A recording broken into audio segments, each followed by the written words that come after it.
at the Democrats. They're saying they're actually angry at Schumer. I didn't think anyone knew his name.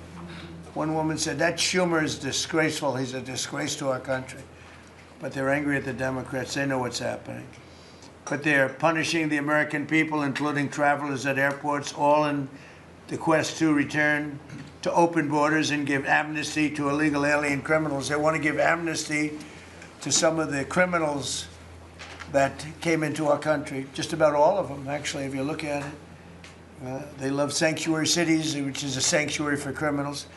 They want to make sure they're taken care of. That's what we're fighting about. That's really what they're fighting. They don't talk about that, but that's what they're fighting about. They want to protect criminals. In many cases, 11,888 murders. Many of them, I will say, are gone now because of us. We got them out. But still have some left. Should have never happened, should have never been allowed to come into our country. But we're not going to let it happen. We're not going to let the Democrats get away with this stuff, and people are wise to them. So they need to end the shutdown immediately, or we'll have to take some very drastic measures. This morning I want to give an update on the Operation Epic Fury, which is an appropriate name because we are absolutely obliterating them. Over the past 3 weeks, we've been hitting Iran's military capabilities at a level that few people have ever seen before. People never knew there was such a capability. We have the strongest military anywhere in the world by far. I built it during my first administration, and I used it during my second administration. Unfortunately, because I'd rather not have to use it. But it's a display of force and precision and skill like nothing the world has really witnessed, although you got a pretty good witnessing of it in Venezuela also. And that was a smaller version of what we're doing now. We're crushing their missiles and drone stockpiles, destroying their defense industrial base. We've wiped out their Navy completely, their Air Force completely. We've wiped out a large percentage of their missiles. And the missile launchers, without the launchers, the missiles don't do any good. And we've knocked out probably close to 90% of the launchers, probably more than 90% of the missiles themselves. Between some they fired and more than they fired, we knocked out. We've also destroyed a lot of the factories. We're continuing to do that, but a lot of the factories where they manufacture the drones and the missiles. The drones, too, are way down, but the reason they're down is they go one way and they don't come back, because for the most part, we're shooting them down. But we also are able to, we've really done tremendous damage to the places where they make them. And just so we set the record straight, because I've been watching the Wall Street Journal's fake news and all these stories that get printed like, oh, I want to make a deal. They are begging to make a deal, not me. They're begging to make a deal. And anybody that saw what was happening over there would understand why they want to make a deal. But they say, oh, we're not talking to them. Anybody would know that. And only a total fool. And they're not fools. They're very smart, actually, in a certain way. And they're great negotiators. I say they're lousy fighters, but they're great negotiators. They are begging to work out a deal. I don't know if we'll be able to do that. I don't know if we're willing to do that. They should have done that 4 weeks ago. They should have done it 2 years ago. Or they should have done it when we first came into office, because 2 years ago they had free reign under Biden. Sleepy Joe, worst president in the history of our country. What he allowed to happen to our country at the borders, and even with a thing like this. But not just him. Every president for 47 years, every president should have done this. They should have done it a long time ago, because you cannot give lunatics a nuclear weapon, and they would have had a big one. It stopped really when we did the B-2, but even before that, the Barack Hussein Obama, what he did where he gave them the Iran nuclear deal, gave them free will toward a nuclear weapon. Basically, he chose Iran over Israel and others that didn't want him to do it. But I terminated that deal. Had I not terminated that deal, you would have had a nuclear weapon years ago, and it would have been used, guaranteed. And one of the reasons you know about the guarantee is because their neighbors were sort of like bystanders. They weren't involved very much. They didn't choose heavy sides. They didn't want to, because people were concerned with Iran. There was a big black cloud over the Middle East. They were concerned, but all of a sudden the war starts and they start shooting at these five, in particular, five countries. They start shooting at Qatar, Saudi Arabia, UAE, Kuwait, Oman. They start shooting at them, and everybody was shocked, including us. You know why? Because they're sick, and they had a plan to take over the Middle East. And some of those missiles that were shot at them were locked long before we even started this process. They were locked and loaded and aimed at those countries. They wanted to take over the Middle East, but we happened to come along, so it wasn't so easy. So right now their Navy is sunk in the largest elimination of a foreign Navy that has taken place, maybe ever, but certainly since World War II. Their Air Force is gone. Their anti-aircraft and communications capabilities are totally dismantled. And one of the problems they do have when they deal with us is we deal with people and the people aren't able to communicate with anybody else. So, you know, because all of their leadership has been gone. The first level is gone, and they met to pick a new level, and they're gone. They're all gone because they didn't make a deal and because they're sick people. They're really sick. They're really sinister, sick people. And if anybody thinks it was okay to have a group of people like this to have nuclear capability, nuclear weapons, and if we didn't attack with the B-2 bombers, they would have had a nuclear weapon within 2 weeks of that, maybe 4 weeks. But between 2 and 4 weeks, they were planning to have a nuclear weapon. If we didn't hit them at that time with the B-2 bombers, and one of the great air raids in history, maybe the greatest, dark at night, no moon, no light, every single bomb hit its mark and just obliterated that place. So it's now buried deep under earth. And it was an amazing thing, but they would have a nuclear, and they would have used it without question.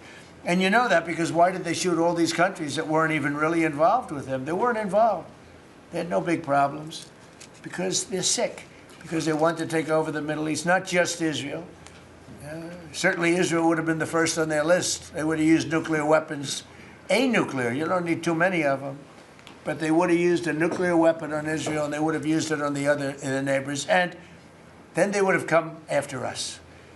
And if we had a weak president, they would have done great damage. But fortunately, you don't have a weak president. I knew what was happening. And I think we've been proven right. You know, they took one missile, went 2,500 miles. They supposedly didn't have a missile like that. They had no missile with that capability. But they shot the now famous Ireland, the island that the UK was very afraid to give us because they didn't want to get dragged in. But we don't want to get dragged into their wars either. You know, it's one thing we're very disappointed. I'll say it publicly. We're very disappointed with NATO because NATO has done absolutely nothing. And I've always said, 25 years ago, I mean, I was somebody that wasn't a politician, but I was always involved in politics and I understood politics. I said 25 years ago that NATO's a paper tiger, but more importantly, that we'll come to their rescue, but they will never come to ours. And I want you to remember that we said this. They didn't come to our rescue. Now they all want to help. When they're annihilated, the other side is annihilated, they said, we'd love to send ships. They actually made a statement, a couple of them, that we want to get involved when the war's over. No, it's supposed to get involved when the war's beginning, or even before it begins. We had the UK say that we'll send, this is 3 weeks ago, we'll send our aircraft carriers, which aren't the best aircraft carriers, by the way. They're toys compared to what we have. But we'll send our aircraft carrier when the war is over. I said, oh, that's wonderful. Thank you very much. Don't bother. We don't need it. And we don't need it, and we don't need them. We estimated it would take approximately 4 to 6 weeks to achieve our mission, and we're way ahead of schedule. If you look at what we've done in terms of the destruction of that country, I mean, we're way ahead. Think of it. They have no Navy, and they had good ships. 154 ships have been shot down and are resting very nicely at the bottom of the sea. And we did that in a matter of less than a week. Because we have the greatest military in the world by far, nobody even close. So we estimated it would take approximately 4 to 6 weeks. to achieve our mission. 26 days in, we're really a lot ahead of schedule. The Iranian regime is now admitting to itself that they have been decisively defeated. They're saying to people, this is a disaster. They know it. That's why they're talking to us. They wouldn't talk otherwise. But they're talking to us because they've got a disaster in their hands. They're defeated. They can't make a comeback. We're free to roam over their cities and towns and destroy all of their crazy nuclear weapons and missiles and drones that they're building. And we're doing that. They now have a chance to make a deal, but that's up to them.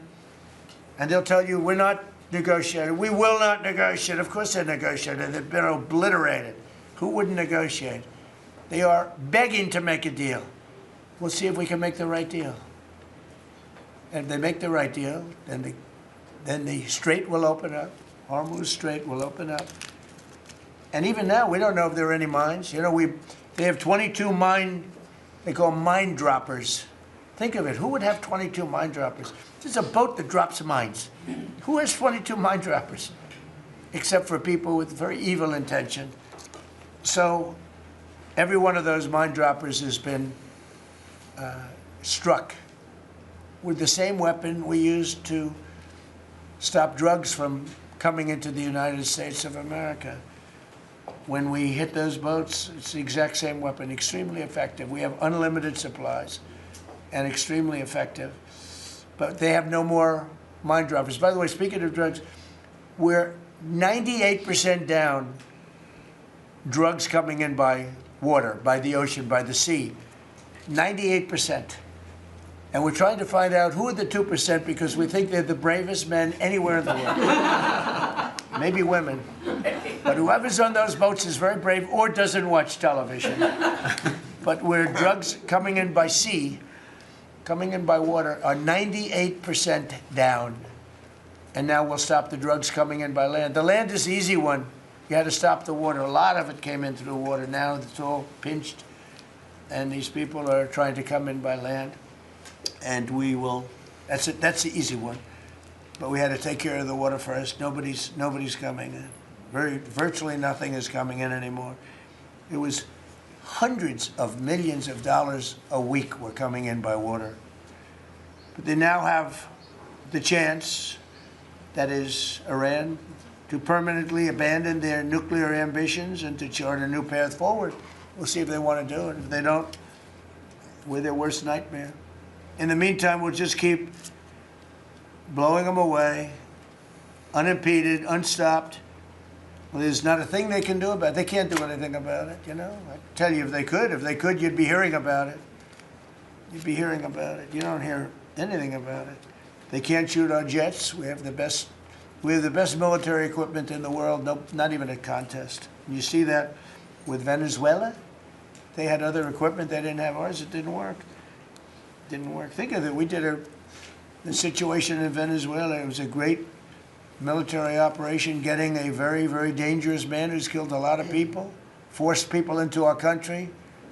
Incredible. He emptied his prisons in Venezuela, emptied his prisons into our country, and I hope that charge will be brought at some point, because that was a big charge that hasn't been brought yet.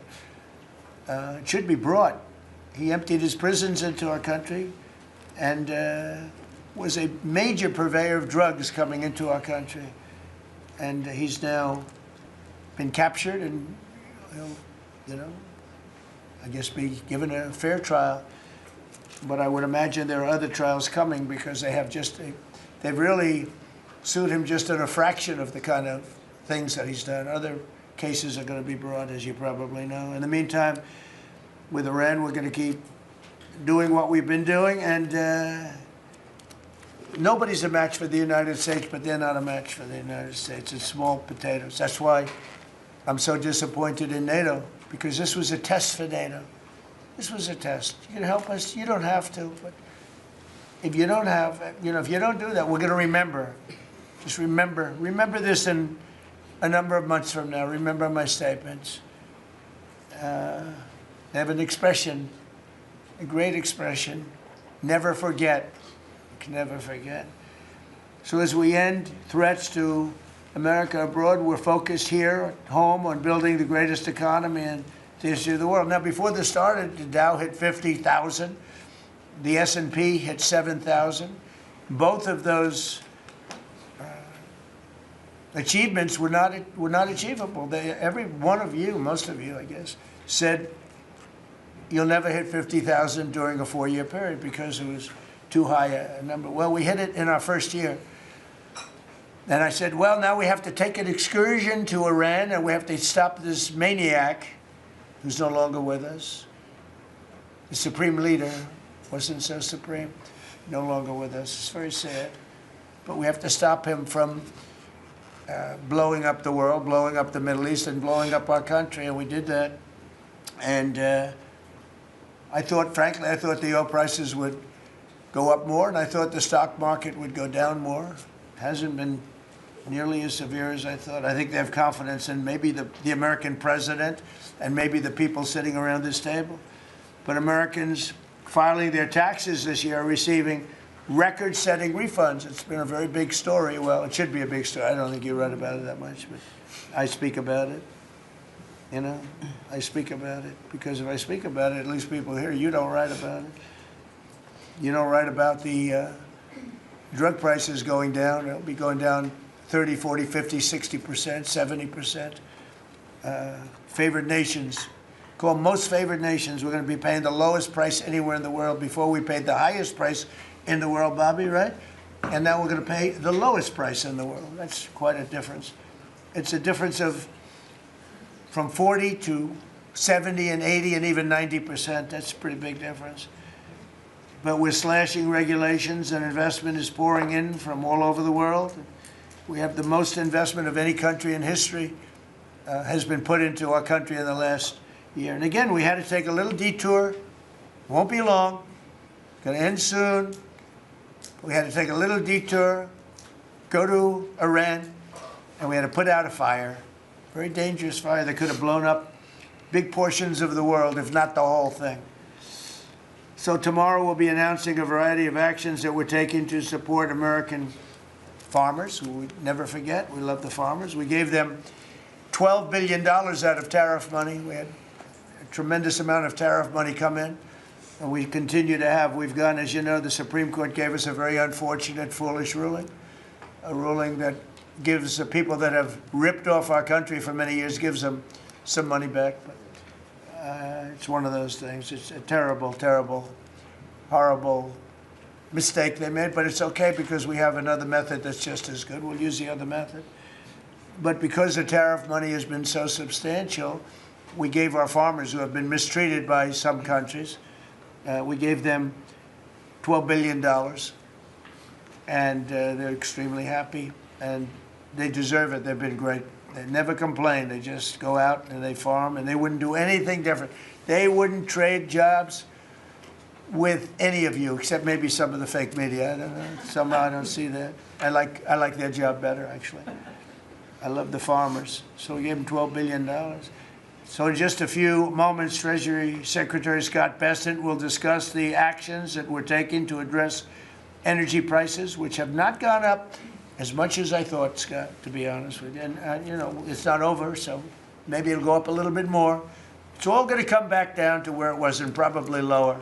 And my predictions have been right. Trump was right about everything. They have a new hat. Trump was right about everything. It's pretty right. But Scott's going to address that.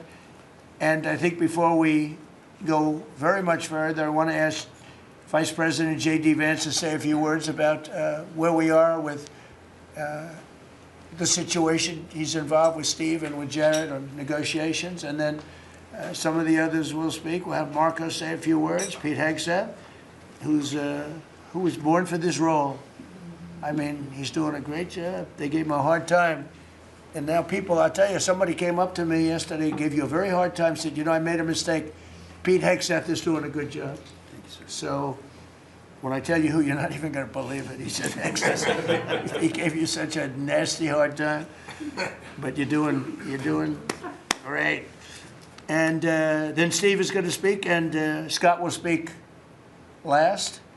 And if we have any questions, we'll take some questions. You may have questions. I doubt it, but you may have some. So, JD, please. Yes, sir. Well, thank you.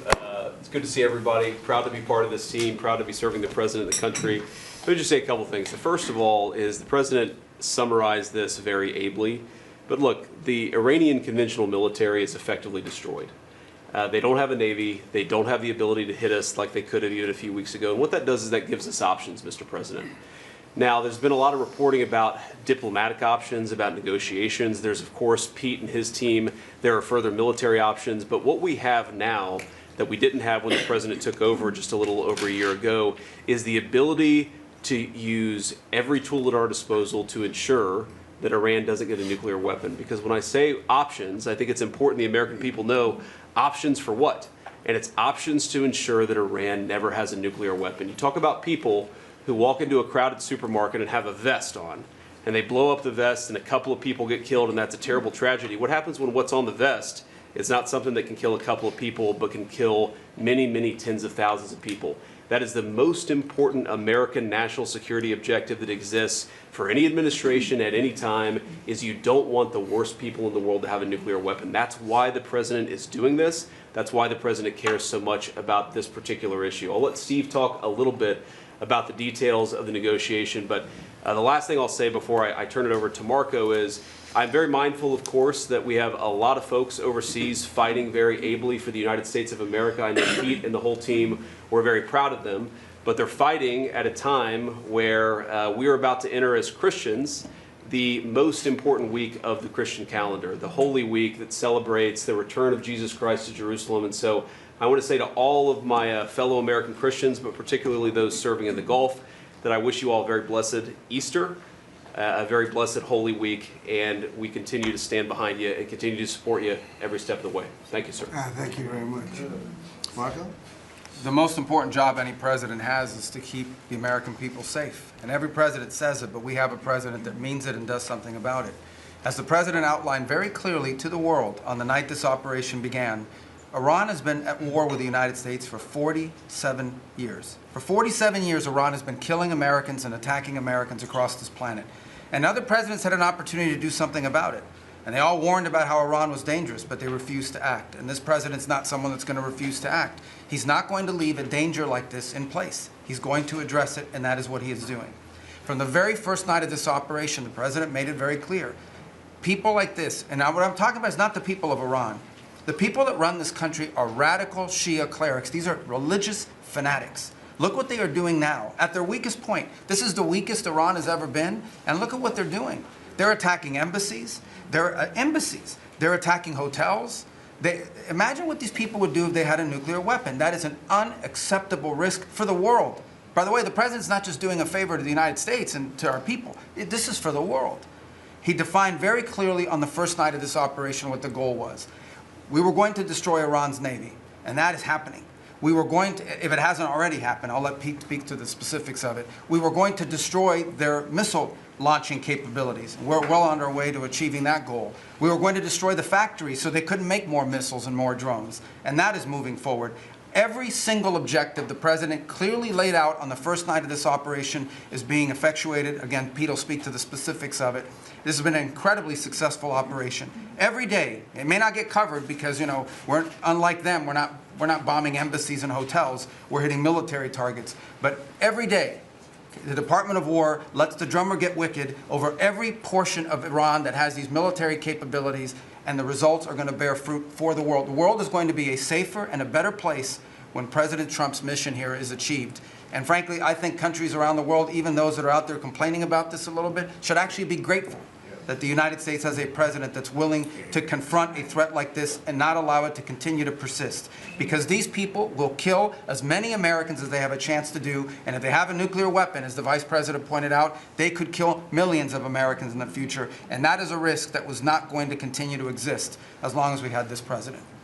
Thank you, Marco. It's very interesting because yesterday I was watching, is it Anthony Blinken? And he was saying that they should have done it. But they didn't do it. Nobody did it. Nobody did it. For 47 years, Marco, that's the number, 47. I guess now it's 48, because we've been saying 47 for a long time. It's probably 48. But for 47, 48 years, every president should have done this. And some are saying now that they made a big mistake in not doing it, but we're taking care of business. Steve Witkoff, please. Mr. President, it is my distinct honor to be a member of your cabinet and to report to you and your team on our negotiations with Iran. Mr. President, you directed Jared and I to pursue a diplomatic resolution with Iran prior to Operation Epic Fury, which we did. However, it became quite clear during these meetings with the Iranian negotiating team that we could not make a deal that fulfilled your objectives of the following: no enrichment whatsoever, no chance of weaponizing whatsoever, decommissioning of Fordow, Natanz, and Esfahan, which you destroyed in Operation Midnight Hammer, no stockpiling of any material, which they flagrantly violated, turning all enriched material over to us, and a cutback in Iran's missile inventory and range capability of those same missiles. Throughout our meetings with the Iranians, we heard the following from them. The Iranians have the inalienable right to enrich. Then we heard they possessed enough 60% enriched material, 460 kilograms, to make 11 atomic bombs. Finally, we heard the following statement. They would not give up diplomatically what we could not win militarily. In other words, they were again miscalculating the success of Midnight Hammer, which was a total success. These are incontrovertible signs, among many other signs, sir, that their regime had not given their negotiating team authority to make a deal required by you. We conferred with you and all the other members of your foreign policy team, Susie Wiles, Pete Hegseth, the chairman, Marco Rubio, JD, Scott Bessent, Chris Wright, John Radcliffe, throughout all of these negotiations, and we were repeatedly rebuffed on everything we asked for. I have no doubt that we exhausted all efforts on behalf of a peaceful resolution, as you directed. Jared and I both agreed that the Iranians were there to buy time until a weaker president arrived. This was a flawed strategy, as your clear direction was to never allow Iran to obtain a nuclear weapon today or any time in the future. Against that backdrop and our compelling military successes in Epic Fury, we have had multiple reach-outs from the region and others who want to play a role in ending this conflict peacefully. I can report to you today that we have, along with your foreign policy team, presented a 15-point action list that forms the framework for a peace deal. This has been circulated through the Pakistani government, acting as the mediator. And this has resulted in strong and positive messaging in talks, as you just indicated to the press. But these are sensitive diplomatic discussions, and you have directed us to maintain confidentiality on the specific terms and not negotiate through the news media as others do. I can say this: we will see where things lead, and if we can convince Iran that this is the inflection point with no good alternatives for them other than more death and destruction. We have strong signs that this is a possibility, and if a deal happens, it will be great for the country of Iran, for the entire region, and the world at large. Your policy of peace through strength is the most effective tool for a diplomatic resolution here, just as this policy was an effective tool in each and every one of all of the other conflicts you settled in your first year. Iran is looking for an off-ramp following your powerful threat on Saturday. Your indications that you are willing to listen to peace proposals have been well received. You have instructed us that your preference is always peace, and that we should make that our priority. We have delivered that message, sir, along with the 15 points for peace. Finally, we have told Iran one last thing. Don't miscalculate again. Good. Thank you very much. Good job. Doing a great job. Everybody around this table is doing a great job. Pete Hegseth, please. Mr. President. I'll start kind of where you left off, Mr. President. Thank you for doing the work of the free world and having the courage to step up and stop the Iranian terror regime from holding the world hostage. That's really what it is. And 27 days ago, Iran had a modern military. Never in recorded history has a nation's military been so quickly and effectively neutralized. Operation Epic Fury is not an endless war. It's a decisive campaign with clear objectives to destroy Iran's offensive military capabilities and ensure they never obtain a nuclear weapon. This is stuff for the history books. This is stuff for legacy. Mr. President, you are acting now to ensure future generations do not have to live under the threat of a nuclear-armed Iran. However, you wouldn't know it if you listened to the dishonest hate Trump media, as you referenced. The folks here in the room, these cameras, they have a choice. You're either informing the American people of the truth or you're not. Because I hear it from my people every day. Behind every headline you write, there's a helicopter crew in the air. And behind every news banner you write, there's a battalion on the move. And behind every fake news story, there's an F-35 pilot executing a dangerous mission. My message to the media is get it right. This actually isn't something new to me. I may be a young guy, Mr. President, but I'm not a rookie in this realm. In 2007, I helped lead the surge, the public fight for the Iraq surge. Stood and watched people stand in the Senate and declare the war is lost before it even started. Who was that? It was Harry Reid. That was the Democrats and the media working hand in glove. Back then, it was 3 years into a war. Now we're 3 weeks into an operation. But see, unlike Iraq, this isn't a tie. This is not parity. This is not chaos. This is success, pure American success, on plan, and as the president said, ahead of pace. Over 10,000 enemy targets destroyed, over 140, I think now you're right, Mr. President, over 150 naval vessels sunk, underground facilities destroyed, their defense industrial base in shambles, and overnight, not only do they not have a Navy, Mr. President, they no longer have a Navy commander. IRGC's Navy commander was killed overnight in operation. So no Navy leader. Now that here's the thing about the media though, if President Trump had not acted, you'd be screaming, why not? And now that he has taken decisive action, you're asking, well, why did you? It's the same old tired playbook, TDS in your DNA. But the hardworking, God-fearing, patriotic Americans out there know better. And you alluded to this, President Obama, Mr. President. Here's a fact that you don't hear on your networks, that we know. Many of the Iranian military factories and bases that we're systematically destroying were paid for by the pallets of American cash that Barack Obama flew into Tehran under the Iran deal. You might call it an inconvenient truth. Iran took our money and turned it into weapons and bunkers and ammo. And now we're destroying those weapons and you're writing, Mr. President, that grievous wrong. And make no mistake, we had to act. And our objectives are clear. No nukes, no Navy, and a complete dismantling of their missile program and defense industrial base. And as Marco pointed out, that mission, and the VP as well, has not changed since day one. Yet, 2 days ago, they shot 2 failed missiles on a target 4,000 kilometers away. For years, they told the world that their missiles could only range 2 kilometers. Surprise.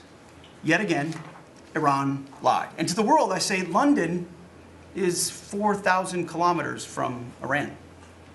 Washington, D.C. is 3,300 kilometers from Venezuela, another country President Trump did something about that partnered for a long time with Iran. So you're telling us that Iran is not a threat to the world or to the U.S. President Trump knows better. And here's what success actually looks like right now. You mentioned it, Mr. President. A-10 Warthogs, if you know them, you love them, and Apache helicopter gunships are flying strike missions inside Iranian airspace and throughout the Strait of Hormuz at will. See, you only send these slow, low-flying, close air support platforms when the enemy has no meaningful air defenses left. Their presence is proof that Iran's air defenses are gone. Their command and control is shattered, their top leaders hiding in underground bunkers, while their mid-level commanders are being crushed in the field. The morale of their fighters plummeting, and we see that disconnect daily. They're privately admitting, as you said, Mr. President, very heavy losses. We know that. President Trump has given us a clear mission. Our capabilities are only going up and Iran's are plummeting. We are here to win, and we're full speed ahead. So, Steve, we appreciate your efforts. We pray for a deal, and we welcome a deal. And we have the ultimate deal maker to make it happen. But in the meantime, as I said yesterday, the Department of War will continue negotiating with bombs. War is negotiation by other means. And finally, I want to thank our incredible troops, our pilots, crews, sailors, refuelers, air defenders, the absolute best of America, the real 1% of our country. This president, President Trump, has your back. And I know this cabinet prays for you every single day, and we ask the American people to do the same as they continue in this mission. God bless. Thank you. Thank you very much. It's great. I think before I ask Scott to say a couple of words, it would be great if people like the mayor of Chicago and the governor of Illinois would say, please come in and stop the crime. A beautiful young lady was killed the other day, and the father was a very good friend of Dan Scavino, and he took it very hard. Dan took it very hard, like the father, friends.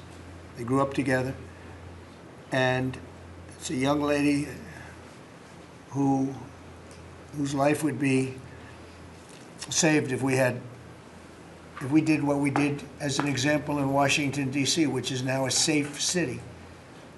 All the time, people come up to me in the building, people that work here, they say, thank you so much. I know immediately what they're talking about. They're able to walk to work. They walk to work. You all walk to work. Some of you were mugged. I know you told me stories. Some of you were mugged. One person in particular was viciously mugged in the group right here. It's not happening anymore. You have a safe city. Louisiana, the governor of Louisiana called me, can you help me with New Orleans? They just had the Mardi Gras. He said it was the safest Mardi Gras we've ever had. Sounds terrible to say. No murders. You know, it sounds like, who would say this? No murders. But they always had murders. They had a lot of crime during Mardi Gras. He said virtually no crime. We had the troops down there. Memphis, Tennessee, I just got back. We were there. Crime is down 75%. In a short period of time, we're there 5 months. We could do that for Chicago. We could do that for New York. We could do that for LA. And we could do that for, frankly, San Francisco. I know they have a mayor who's trying very hard. He's a Democrat, but he's trying very hard. But we can do it much more effectively because he can't do what we do. He can't take people out from the city and bring them back to the country from where they came, where they were in prisons. They were allowed to go in prisons. There were drug dealers, the highest level drug dealers, murderers, 11,888 murders. We do things that they can't do. I had friends calling me up from San Francisco. Could you give him a chance? I said, absolutely. If you want him, we'll give him a chance. And he's trying. He's doing okay, but we could do much better. We could make it a lot safer than it is. San Francisco, a great city, was a great city, could quickly become a great city again. But, you know, they're going very slowly. I tell my friends, they're very substantial people. They're in a certain business where people have made a lot of money. I hope that lasts. But they have a tremendous potential. It was one of the greatest cities in the world. Now it's got a lot of crime. And the mayor is really trying. Again, a Democrat trying. And I spoke to him. He just wants to have a chance. And I said, we'll give you a chance. But we can solve it very quickly.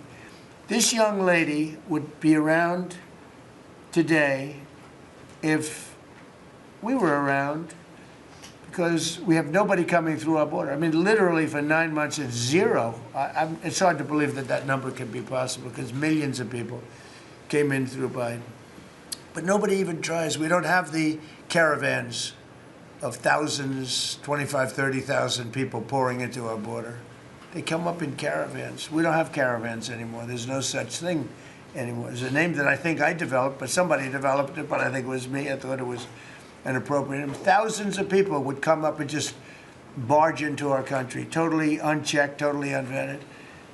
And this man came in, Dan, right? And he came in through the ridiculous open border of Biden. If we were there, the election was rigged. What are you going to do? Came back, big comeback. But if we were there, we wouldn't have had people coming through. It's amazing. You know, it's so easy now because everyone knows they're not getting through. We don't have any caravans. Once they know that, when it was easy to come through. When I heard that they had an open border policy, I said, boy, this is going to be, I couldn't believe it. But when it was actually, you know, it dawned on me because I had built 1,000 miles of wall and we were finishing up some and he didn't want to finish it up. Biden, I said, they really do want to have an open border. And we got it finished. But that young lady would be alive today. And she'd be alive for another reason, because we would have the National Guard in Chicago and in New York and in other places. And they love doing it. It's like training, to be honest. It's actually training. I never want to take them out of D.C. I mean, maybe somebody later on will do it, but I never want to take. You know, the people, they look, they say, we feel so good, we feel so safe. We see these beautiful, strong people, and they're so nice. They help. They open the doors for people. They carry bags. They pick up paper when they see paper on the ground. I looked at D.C. last night. I drove to make a speech, and I drove through, and I said, take me this way, take me that way. The city's clean. The fences are down. You don't have homeless all over your parks. I mean, we had parks. You couldn't. There was no room for anything else other than homeless. It's all clean and nice. And it'll be even more beautiful in a year from now. And we have some projects that are great. This ballroom is going to be something that's so beautiful for the city, so desperately needed by presidents. I mean, now it's no secret the military wanted it more than anybody. It was supposed to be secret, but it became unsecret because of people that are really unpatriotic saying things. But doesn't matter. Doesn't matter. It's going to be great. We're building an arc, a triumphal arc, which will be incredible for the city, incredible. We're fixing up what was the Kennedy Center. You know, I was honored when the board changed the name a little bit. Actually, it shows that the Republican and the Democrats, they work together. It's really something we work together. I think it's a great symbol, actually, but we're doing a lot of work. That building is ready to fall down. It's in terrible shape. We're closing it. We're going to open it with a bang in less than 2 years. It'll come in under budget, ahead of schedule. That's what I do. It won't be like the Federal Reserve that's costing $4 billion or something thereabouts. Think of it, $4 billion. You know, it's amazing. I said to the group before, I said, everything I do, I get sued. I build under budget, ahead of schedule. I get sued over a ballroom that's going to be the most beautiful ballroom in the country, so desperately needed. You won't have to have tents sitting on the wet White House lawn.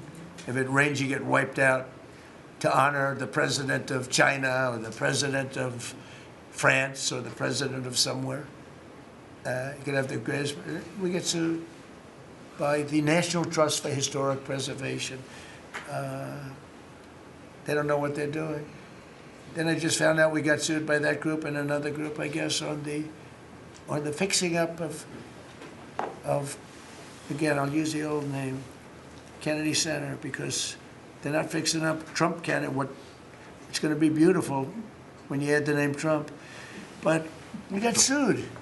And all I'm doing is fixing it up. We're fixing broken marble. We're putting on a roof because it leaks like a sieve. We're fixing steel that's broken. It's the same building, same exact building. We're fixing it. It's going to be beautiful. It's going to be so beautiful and safe. It's actually unsafe. You had some of those columns on the outside that were painted a fake gold. Now we painted them a beautiful white color, beautiful cream white. It's beautiful. Everyone said it's so much more beautiful now. Instead of a cheap, you can't imitate gold. See, I'm a gold person. It's all real stuff. You can't imitate it. Someday they'll discover a paint that will look like gold, and the guy's going to be the richest man in the world. But you can't imitate real gold. It just doesn't. That's 24 karat, which is what this building deserves. But think of it.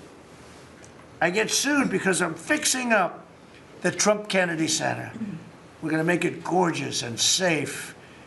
We're fixing new windows, new this, but just all fix up. I got sued by preservationists. But you know who they didn't sue? The man that took this beautiful Federal Reserve building. That's small, much smaller than the hotel I built. I built the Waldorf Astoria Hotel down the road. And it was a beautiful job for $201 million. It's bigger, I think, than the Federal Reserve building. And it's got rooms and bathrooms, and it's not like just an open office space, which is much cheaper to build. Think of this. I hear he's going to be over $4 billion for a little building. He doesn't get sued by anybody but me. I sue because it's either somebody's very crooked, which has to be, because what happened to all that money? You can't sue. I would have done that building for $25 million. It's going to cost maybe $4 billion, and we have a great new person coming in to take over the Fed. And Kevin may not ever have an office, because I don't know if they're going to be able to build. I passed that building the other day. It's a see-through. You know what see-through means? There's no walls up. And they're going to spend. But the National Trust for Historic Preservation, which is a joke, by the way, they didn't sue that building. They didn't sue anybody. But they sue me, and I build. And by the way, my buildings, it's all donations. Rich people and people are putting up the money. Zero taxpayer dollars. Is that right, Scott? Yes, zero taxpayer dollars. This stuff is all done for free, and I get sued. This could only happen to Trump. But they don't sue the guy whose interest rates are too high. That's why we call him Too Late. His name is Jerome Powell. We call him Jerome Too Late Powell. And done a terrible job. He suffers from Trump derangement syndrome, as he probably should, because I hit him pretty hard. But so I don't blame him. But they don't sue a man who has taken this gorgeous building, ripped it down from the inside, taking ceilings that are as beautiful as you've ever seen, taking the ceilings down instead of leaving them, taking walls down that were 2 feet thick of solid concrete and plaster, replacing them with 6-inch walls with no insulation. I said, let me ask you, are you going to put insulation in? No, it's not in the budget. Oh. Insulation costs $5. Now you're going to hear the guy next door. If he's next door to me, I'll be able to hear his military plan. I'll know exactly. If Lutnick is in there, I'll say, oh, I know exactly what Lutnick's got planned. It's the craziest thing I've ever seen. They've ripped this gorgeous building apart, and you can never build it again. You can. I could, but it costs a lot of money. But a normal person can never build. So you're going to have crummy little walls, a flat little ceiling eventually, but right now you don't have anything. And nobody sues this guy. And then when Jeanine Pirro, working with Pam and others, has the courage to sue to find out what happened to maybe $4 billion and a building that may never be occupied by Kevin Warsh. She may never get there. We're going to have to find him some space in the White House. We'll put him in the basement of the ballroom. But when, now think of it, when Jeanine Pirro and Pam and the group, when they bring a suit, it's like, oh, this terrible thing. And then we have a judge that attacks us. So we've got to get our priorities straight, you know. It's a very sad thing that's happened with the Fed. And then just one other thing very quickly, you have Gavin Newsom in California, a railroad. That's 100 times over budget. It's out of control. It was supposed to go from the middle of San Francisco to the middle of LA. Well, now it stops way short of both. It now goes into areas that nobody ever heard of. It's billions and billions of dollars over budget, years and years, maybe decades late. And that's why we have a country that has a lot of problems, you know. We have incompetent people. It's all people. Think of this, Federal Reserve, I would have had that building done for $25 million. I would have, if I did it, it was up to, somebody else would have done it for more. So maybe 50. But you could have done that building, if it was properly done and planned, you would have done that building for, I would have done it for $25 million, and it would be better. It would be better. See this pen right here? This pen is an interesting example. It's the same thing. So this pen is very inexpensive, but it writes well. I like it. But I can't have the pen the way it was. You know what it is. I don't want to give too much publicity, but they do treat me well. Sharpie. So I came here, they have $1,000 pens. And you know, you hand pens out, you're signing and you hand them out, you're handing them to all these people. Sometimes you have 30, 40 people. And they were $1,000 a piece. Beautiful pen, ballpoint. 1,000, it was gold, silver, gorgeous. But I'm handing out to kids that don't even know what they're doing. What is this, Mommy? It's kids. They're getting a pen for $1,000. They have no idea what it is. And I feel guilty because I'm like, you know, I'm by nature, I don't, you know, it's the government. I love the government like I love myself economically. I want to save money. So I'm saying, this is crazy. And it had another problem. They didn't write well. So I take it out and I sign and there's no ink. And I got all you people looking and you're saying, there must be something wrong with Trump. And I'm signing and there's no ink in the pen and it costs $1,000. This one, I called the guy. I said, I'd like to use your pen, but I can't have a gray thing with a big S on it saying Sharpie. As I'm signing a $1 trillion airplane contract to buy brand new fighter jets, brand new B-2 bombers, of which we just ordered plenty. I can't do that with the press. Use your pen, but I like the pen the best, but I'll sign it. I could do like Biden did, you know? Give it to somebody else to sign, or an auto pen, or maybe sign it separately in another room, but I can't use your pen. He said, well, I can make it nicer. I said, what can you do? He said, I'll paint it black. I said, that's nice. And I can even paint the White House on it, sir, if you like, in gold. Almost real gold, not bad. And I can even do your signature, sir. And by the way, this was not staged. I just saw the pen sit there, and I thought of this as an example of how $25 million spent by me at the Federal Reserve Building would be a better job than $4 billion that they're spending. And you know, one of the things that Kevin Warsh told me, he said they ripped down the nicest building. I don't know what building they're talking about. They ripped down a building, Scott, right?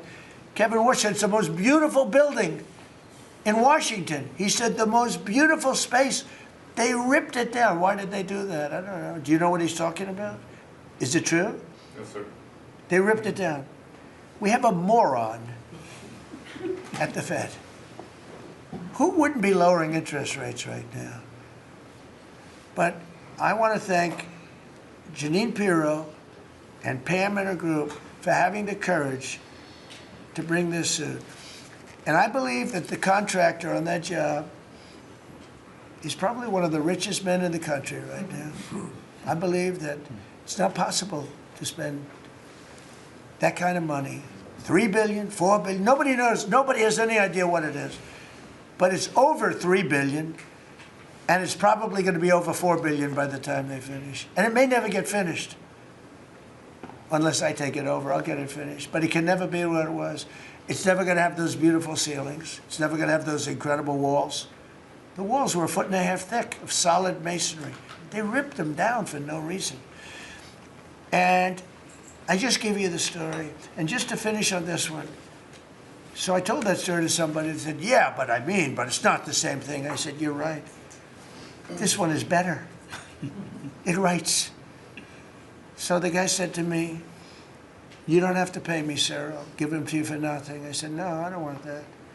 Let me pay you. I want to pay you. No, sir, you don't have to. You're the President of the United States. He was shocked. The head of Sharpie gets a call. I don't even know who the hell he is. He said, is this really the President? He said, no, you don't have to pay me, sir. This is such an honor. I said, nope, I want to pay you. He said, what would you like to pay? I said, how about $5 a pen? He said, that's all right. Whatever the hell we agreed to. Peanuts. As opposed to 1,000. And these were $1,000 pens. and we were giving them out. Sometimes, you were there for signings. I'd have 30, 40 people standing behind me. I'd give out 40 pens to people. Then somebody would say, could I have a couple extra? This way, I'd go like this. Here, you want 5? Here, take 5. But the bottom line is, they're better pens. It's a business story. So for $5, could be 0, but for $5, I get a much better pen than for $1,000. And I can hand them out, and actually they become hot as a pistol. So what can I tell you? With that, could I give it to, please, a man who's done a great job at Treasury, Scott? Good luck, Scott. Well, sir, as always, you're a tough act to follow, but that is very illustrative. Your economic leadership has made our military mission possible. Mr. President, national security, as you always say, is economic security. Your leadership has shown the American people that there is no prosperity without security. That our mighty military on one side, but the U.S. economic strength is fighting off this evil regime. The Iranians believe they are fighting a two-front war. It is the military war that our great warriors are prosecuting, but on the other side, they are trying to take control of the global economy through a choke point that we believe does not exist and that we will overcome. Your historic operation at Epic Fury seized a generational opportunity to demolish a regime that has coordinated over 4 decades of global terror and claimed thousands of American lives. Many people, especially the Democrats, underestimate the will of the American people for short-term volatility for 50 years of safety that we are going to have on the other side of this. And I believe energy prices will be lower, inflation will be lower before we had the appearance of security, which is not real security. Now, the American people and the world will have absolute security. Through your maximum pressure campaign, Treasury has worked to uncover all financial lifelines through the regime and cut them off. You gave that order last March. This was not something that happened overnight. This is something that has been contemplated for almost a year. The Iranian financial system collapsed in December. We have systematically weakened Iran's ability to fund operations and procure weapons, and that required months of preparations. Threats to American national security have no place in the global economic system. The oil market is well supplied. We have taken actions to ensure oil supplies stranded at sea are made available to the global market. Your bold actions like the Development Finance Corporation's Maritime Reinsurance Program in conjunction with Central Command will soon provide shippers through the Gulf region with a level of security we have never seen before. Mr. President, we are starting to see more and more movement in and out of the Gulf today, and this is more than yesterday, and this is the beginning. I am confident that shipping traffic will continue to increase on a daily basis even before we secure the straits. Turning to the home front, the U.S. economy remains strong. We had a strong economy thanks to you. We are the best insulated in the world thanks to your energy efforts in Term 1 and Term 2. The U.S. is an energy superpower. American workers' purchasing power is finally being restored. The latest figures indicate robust real compensation increases. We are starting to see the working family tax cuts benefits bearing fruit this tax season. 44% of tax returns have claimed at least one of your signature policies: no tax on tips, no tax on overtime, no tax on Social Security, deductibility of auto loans. The average tax refund is up more than 10% for working Americans. The economy you vitalized through your pro-growth policies is well positioned to withstand these temporary disruptions. The United States dollar has reasserted itself as a safe haven asset. The U.S. dollar has appreciated since the hostilities began because everyone knows, thanks to your efforts, the U.S. economy is the best position in the world and capital is flowing in. Efforts to reprioritize economic security are ensuring the United States remains secure, resilient, and prepared for the challenges ahead. As we approach the 250th anniversary, America will never be safer and more secure militarily and economically. Thank you. I just want to ask you a question. Is this guy central casting? I'm looking at him. I'm in Treasury. He might not be so good for war. I don't know. Pretty good. No, I'm looking pretty good too. I'm looking at this guy. He's central casting. Even the glasses are perfect. Where do you get those glasses? I think I'm going to get glasses. That's beautiful. Great job. That's really good. No, he's done a great job, and you all have. Proud of you all. Do you have any questions? Yes, Mr. President, are you going to go in for the uranium? Like, how do you secure Iran and... Let's assume I was or I wasn't. Why would I ever answer a question? Can you accomplish What goals kind of a without it? question? Am I going to go in for the... Oh, yeah, I'm going in. We're going in tomorrow at 3 o'clock. How could you possibly ask a question like that and expect an answer? I don't know. But I don't know. I think you're a friendly person, too. It's just such a ridiculous question. Mr. President, yes, Mr. President. Please. Thank you, Mr. President. There's been a report that potentially the U.S. is looking at diverting some munitions, air defenses that were meant for Ukraine to the Middle East. Is there any accuracy to that? Is that something you're considering? Well, I'd have to ask you, but we do that all the time. You know, we have tremendous amounts of ammunition. We have them in other countries, like in Germany and all over Europe. We have, you know, we're packed. And sometimes we take from one and we use for another. We help Ukraine. Biden started, and he gave $350 billion away, too much, way too much. And we sell it now to NATO. We sell it to NATO, and they probably give it to Ukraine, mostly, I think. They give it to Ukraine, but we get paid for everything that we give. We don't give anything anymore. That's a tough situation, that whole Ukraine situation, very, very tough. We're working very hard on getting that one solved.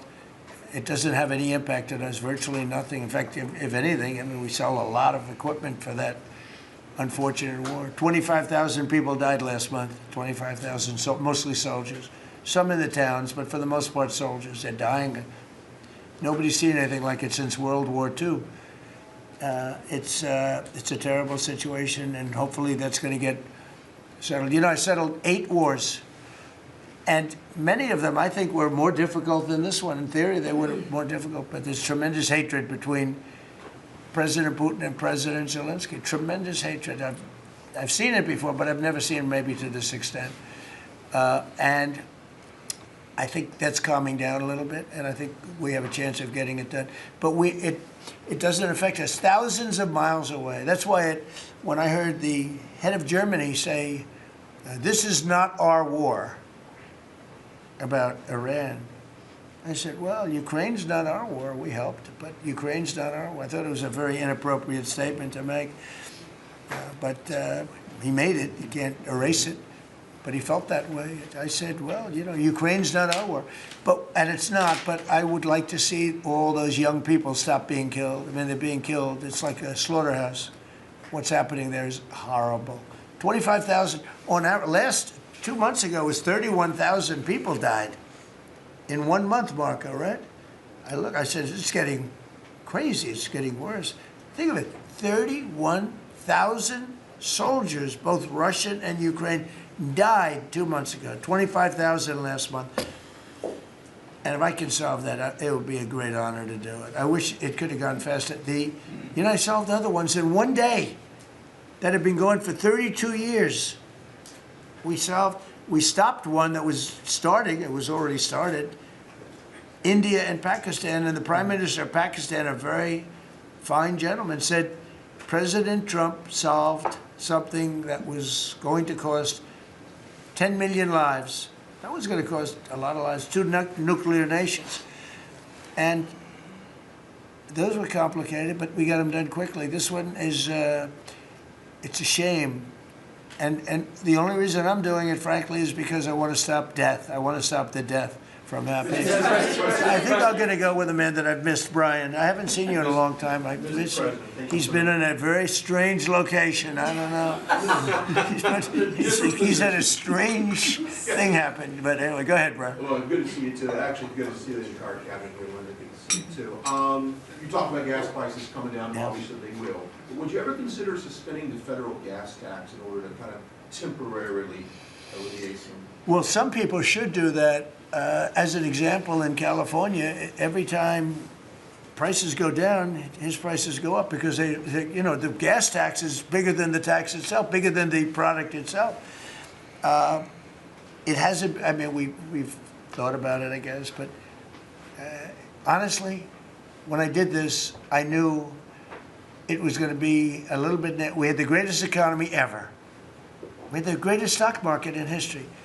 I said, we're going to take a little bit of a hit, a short-term hit. It's going to end up going much higher than it was, in my opinion. I said we're going to have a great stock market. Nobody thought we could get to 50,000 or 7,000 in the respective indices.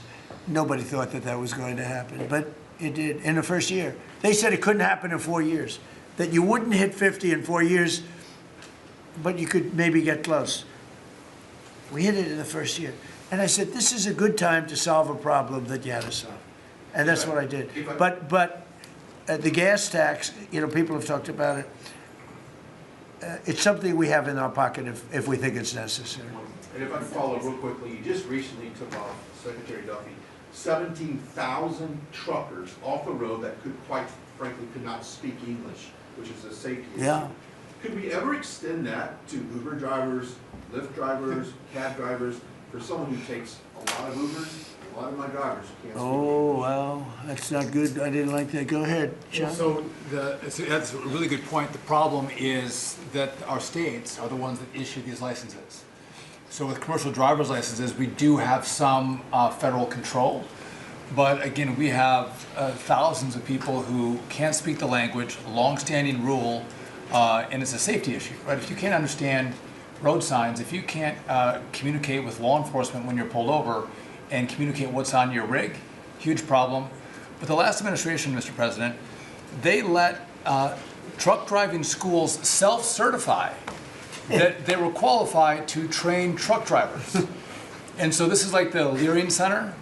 So you pay $800 and you get a certificate that you passed a CDL driving school, and again, they have no skills. They don't have the knowledge, and they don't have the skills. They haven't gone through any of the testing. And then they get licenses, and they're killing Americans on our roads. So it's remarkable, the rot that the last administration allowed to take place. We are ending that, and I need partnership with our states. Even California started to come on board. Even Gavin has started to play ball with us, which is surprising. Shocking. Not all the way, a little bit of ball. Mr. President, It's interesting because I just saw something that the nursing home business and the daycare centers in particular, they went out and inspected them in Minnesota, and they didn't exist. They're knocking on, there happens to be a young man, Nick, nice young man. He's done a very good job. They're knocking on doors. It's like homes, and they're getting hundreds of thousands of that. They didn't exist, and in California it's worse. It's even worse. And I spoke with Russell Vogt. I said, Russell, don't send them any money. He said, but we have a court order that we have to. Can you believe it? A judge. The judges are really hurting this country. Our judges, Justice Roberts doesn't like when I say it, but the judges are really hurting this country. And frankly, the justices, the Supreme Court, has really hurt our country too. Mr. President, do you have a new deadline, given that there are some talks now? Do you have a new deadline before taking? No, I'll announce it. I mean, right now, you're talking about a deadline for doing some pretty big damage, even bigger than we've done. We'll see. Look, we have very substantial talks going on with respect to Iran, with the right people. You know, I told you about a present, right? Steve, can I reveal the present? You can do anything you want. Thank you. They said to show you the fact that we're real and solid and we're there. We're going to let you have 8 boats of oil, 8 boats, 8 big boats of oil. This was 2 days ago. And they'll sail up tomorrow. That was 3 days ago. And I didn't think much about it. And then I watched the news, and they said, a very good anchor, actually, happened to be Fox.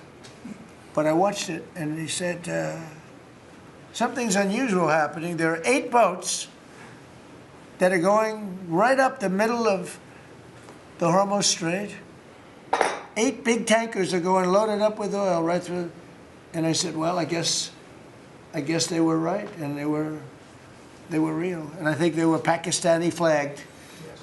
And I said, well, I guess we're dealing with the right people. And actually, they then apologized for something they said, and they said, we're going to send 2 more boats.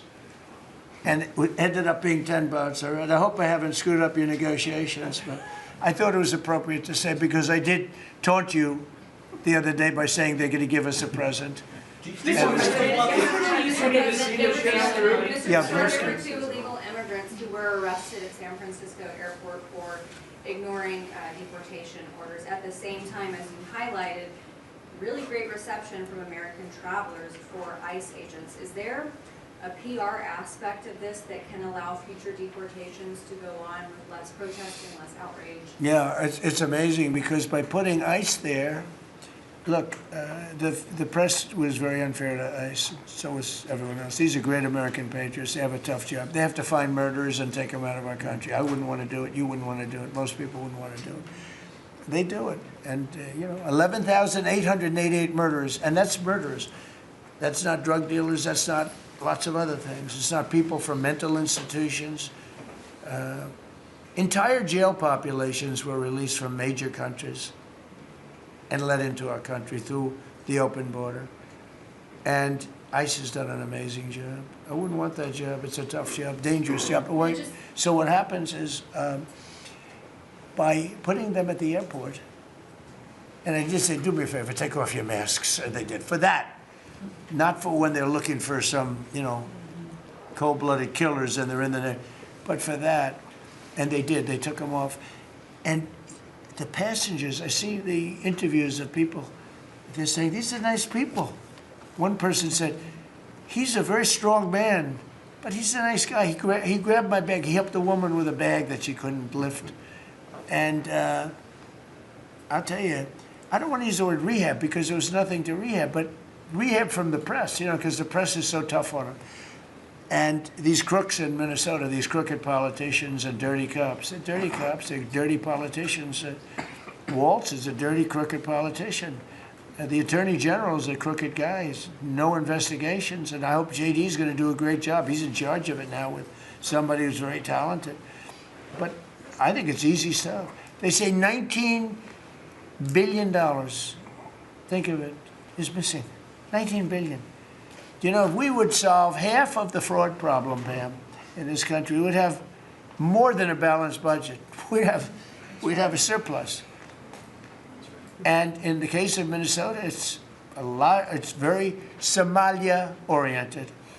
Think of it. These people come from a crooked country, disgusting country, one of the worst countries in the world, acknowledged to be one of the worst countries in the world. Some people say it's the worst.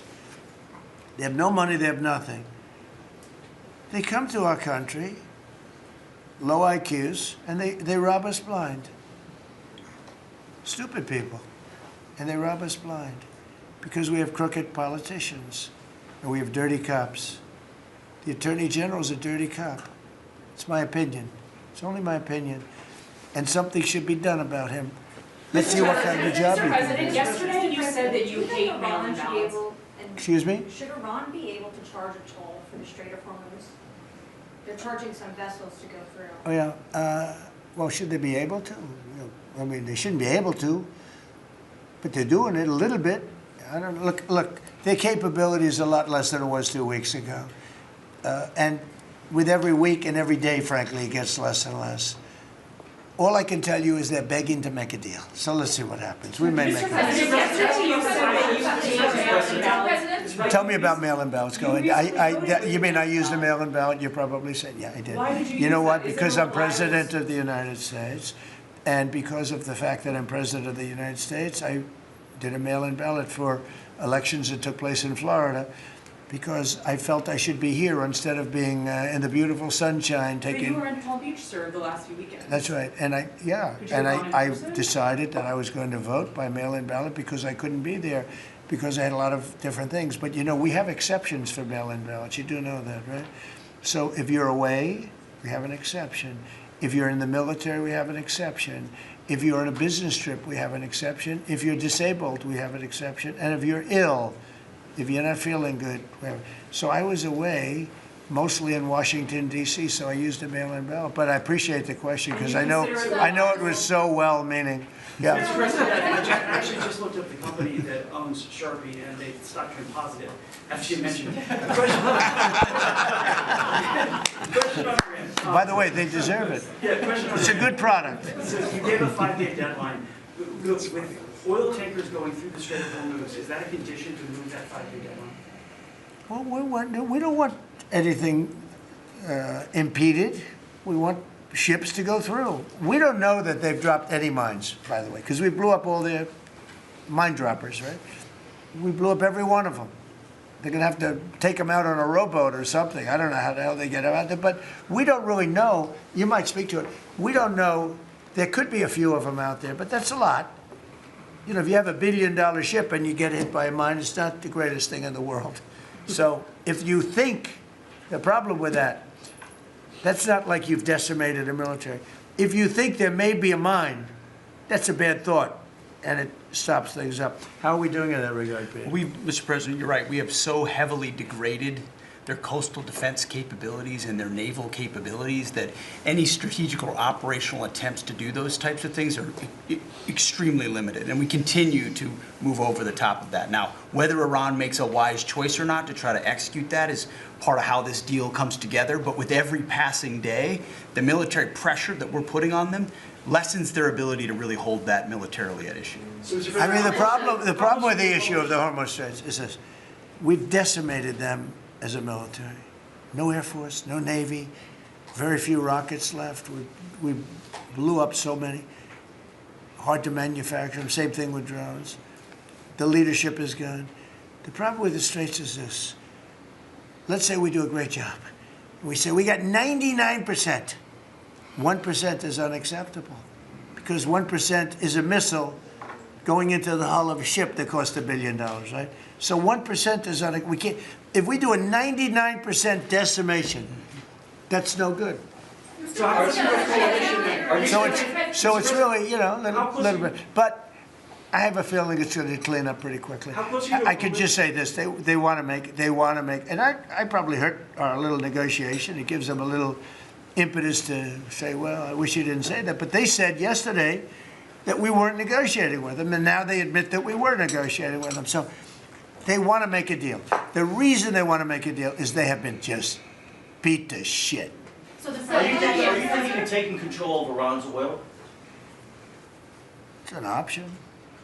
I mean, I wouldn't talk about it, but it's an option. Is that something you thought about? Well, in Venezuela, we've done very well working with Venezuela, certainly. And we've taken in billions and billions of dollars. And by the way, Venezuela is doing better right now than they've ever done in the history of their country. And it's sort of like a joint venture. But the United States has made a lot of money, Marco, right? With it. Do you want to talk about that for a second? About Venezuela? Yeah. Yeah, I mean, I think Venezuela in the first 2 months of this year generated more revenue from oil sales than they had most of all of last year. But the money's not being stolen anymore. And it's being held in a U.S. Treasury blocked account. And to the extent it's flowing to the Venezuelan government, it's going to help people, like fund hospitals, pay teachers. It's not And we being get a stolen. lot of it. And they got more than they have in many years. Think of it. We get a lot of it. We have a deal. We get a lot of it. We had 100 million, think of this, 100 million barrels we took in the first 2 weeks. 100 million barrels. That's a lot of oil. It's a lot of ships. And we got some and they got some. We paid for the ships. A lot of money left over. And Venezuela has done better now with us. Call it a partner, call it whatever you want. We've made a lot of money, and they've made a lot of money. We've paid for the cost of that military hit. many, many times over. And we've only just started. Our relationship with Venezuela has been amazing. The people, actually, I'm the highest polling person. In other words, after the presidency, I think I may go to Venezuela and run for president against Elsie. I may run against Elsie. It's an option. No, they like me in Venezuela, but it's an option for me. It's a wonderful option. Yes. There's some reports that Gulf allies are concerned about winding down the war too soon and potentially leaving Iran. Well, they'd probably like us to stay, but the concern. If we don't stay, look, it's a beautiful thing about airplanes that go 2,000 miles an hour is you can get back there very quickly. If we don't stay, we're going to be protecting them. We know, they've been very good. Hey, Qatar, Saudi Arabia, in particular, Qatar, Saudi Arabia, UAE, the three of them, Kuwait, Bahrain, they've been 100%. Now, in all fairness, they could have gone the other way. They were surprisingly missiled. They were shot at. Nobody ever thought they'd be shot at. UAE had 1,400 missiles aimed at them. Fortunately, they had the greatest anti-missile weapon in history called the Patriot. Almost every single missile was shot down.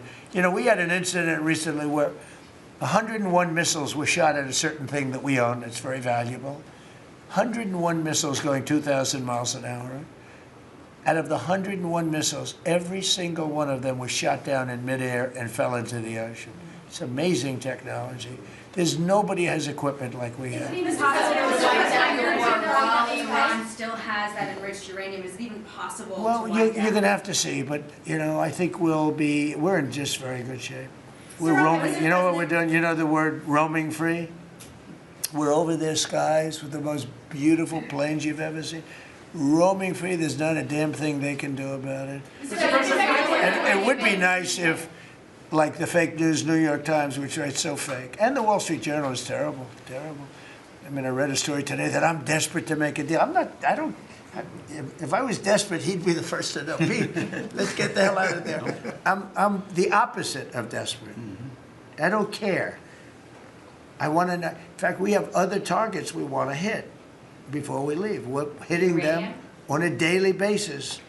No, I don't talk about you. I can't talk about specifics. A lot of people say that wouldn't matter. Maybe it does matter. Who knows? But I wouldn't talk. It's like the question this young lady asked. Sorry about I embarrassed her. I don't want to embarrass you because I think I think she's a friendly reporter, so I'm sorry. But I can't say what we're going to do because if I did, I wouldn't be sitting here for long. They'd probably, what is it called, the 25th Amendment? They'd institute the 25th Amendment, which they didn't do with Biden, which is shocking. The hard question is, is Venezuela safe enough to leave the region? Because Steve said that they've got enough uranium to make 11 bombs. That's a very scary thing. So, well, it's again, I can't talk to you about that. Okay. You're asking me a question. You're essentially saying, will I go in and do something? I can't talk to you about that. Mr. President, you're looking at a coalition of ships to help, warships to help protect tankers. How close are you to getting that coalition? Well, we have a coalition for them, but they should have been up here a long time ago. And they're affected. The amazing thing is we don't need the Hormuz Strait. We don't need it. We don't need it at all. We have so much oil. Our country is not affected by this. We have twice the amount of oil as Saudi Arabia or Russia, and soon it'll be 3 times the amount. Chris, do you want to speak to that for a second? Yeah, that's correct. Our total oil production is greater than Saudi Arabia's plus Russia, and more than we consume in the United States. So we're the largest. Pretty good. Pretty you know what they call it? Drill, baby, drill. Mr. President, anything else you want to say? Well, it's same thing for natural gas. We went, before your first term, we were the largest exporter of natural gas in the world. Today, we're just by far the largest. We were the largest importer, now we're by far the largest exporter, and it's growing rapidly this year. New facilities are coming online, new production's ramping up. We're doing an amazing job. We're getting a lot of help from that man right over there. He's getting approvals done quickly and very environmental. He's an environmentalist, actually. He does a great job, but he gives you a fast approval or rejection. Do you have anything to say?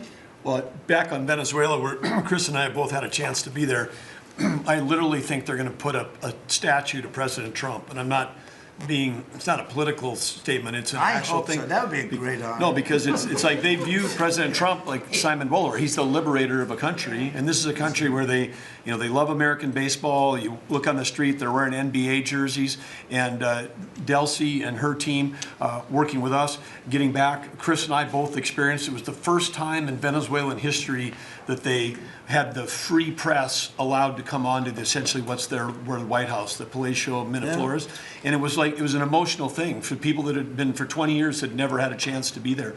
So whether it's and then production, it's showing up in production. The American companies that are coming back, most of those American companies have many American Venezuelan team members. One company in Houston's got 600 Venezuelan Americans that know more about reviving that industry. So their GDP is a 1/4 of what it was before. They want to get back. They remember what it was. Their production on oil production is climbing towards 50% increase just in the 3 months we've been here. That flows to American refineries on the Gulf Coast, lowering the price of gas in America. So it's a Forget that. When are they going to do the statue? The hell with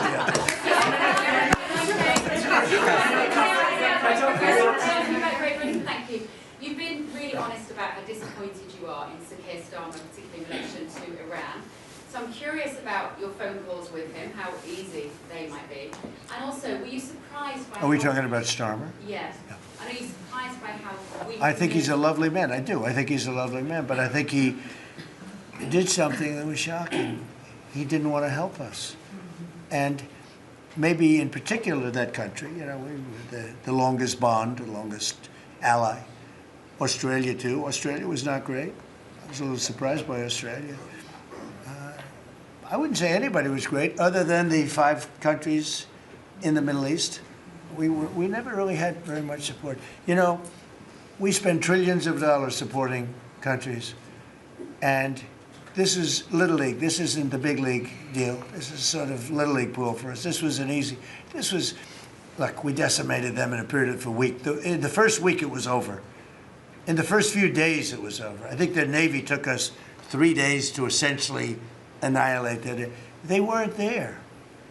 So if there's ever a big one, which I hope there's not, but if there's ever a big one, I don't think they're going to be there. And that's not fair. And we have to remember that as a country, because we spend trillions of dollars protecting Europe, protecting the countries of NATO. They weren't there for us. For small time. This is small time. You know what? Venezuela is a big deal, but it's not the big one. They weren't there. So what makes you think they'd be there if we needed them for something? And your prime minister was not there, as you know. He was there after we won. He said, we'd like to send some ships. I said, we already won. We don't need them anymore. But can you explain why he was reluctant to help? Why he what? Why he was reluctant to help with Iran? He didn't have to. I didn't ask him. I just said, just tell me no. I mean, we're always going to be there, or at least we were. I don't know about anymore, to be honest with you. I would have to be honest. We were always there when they needed help. We always would have been there when they needed help. I mean, think of it. We're there to protect Europe from Russia. In theory, it doesn't affect us. We have an ocean, big, fat, beautiful ocean. But we're there to protect NATO, to protect them from Russia. But they're not there to protect us. It's ridiculous. It doesn't make sense. I tell you, a lot of people were big NATO people. I was never big. I was okay. I got them to pay 5%. By the way, they haven't paid it yet. You know that. I got them to pay 5% from 2% to 5%. They didn't pay it yet. I got them to pay up to 2% because they weren't paying the 2%. Then I got them to pay 5%, which they should be at. And we had a lot of, oh, that was great, great. Oh, only Trump could do it. But the problem is they haven't paid. Because if you look at the numbers, they haven't paid yet. So we were there for them, but they were not there for us. Did we need them? No. I never thought we needed them. I was more doing a test. I said, I really would love to have you come up. Bring your boats. You can sail through the beautiful Hormuz Straits, and you can protect people that are being shot at. They didn't do it. And that's small potatoes. Do you understand what I'm saying? Yeah, I do. Go ahead. I was just going to say, does it affect the state visit with the king? With the king? With the king No. coming in? No, he's a friend of mine. He's a great gentleman. As you know, he honored me and our country. He really honored our country. But we had an amazing time. I've known him as Prince Charles. I know him as King Charles. I'm proud of him. He's fighting a tough battle. He's tough. I think he's a fantastic. It has nothing to do with that. It's different. But he's going to be here very soon, as you know. We're going to have a state dinner. It's going to be great. But I was very disappointed when the Prime Minister said, I won't be able to. It started with the island that the indigenous have claimed away from your country. And for some reason, you went for it. And all of a sudden, indigenous people that never saw the place, they never saw it. He was afraid that we would do something to insult, because he's a liberal. That's the way they think. And when we needed the island to land that beautiful B-2 bomber, we were told we can't use it. We'd have to fly back to Missouri, which is a 17-hour flight, as opposed to a couple of hours. And I said, you gotta be kidding. Not good. They made a big mistake.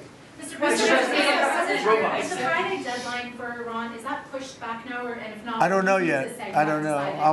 Mr. Witkoff and JD and Jared will tell me whether or not they think it's going along. And if it's not going along, maybe not. And we have a lot of time. You know what? It's a day.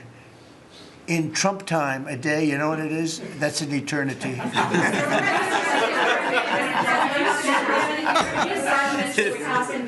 Say it, what? European Parliament just passed a major deportation plan. Some of the tenets of it are that member states can deport rejected asylum seekers to third countries regardless of whether they have a connection to it.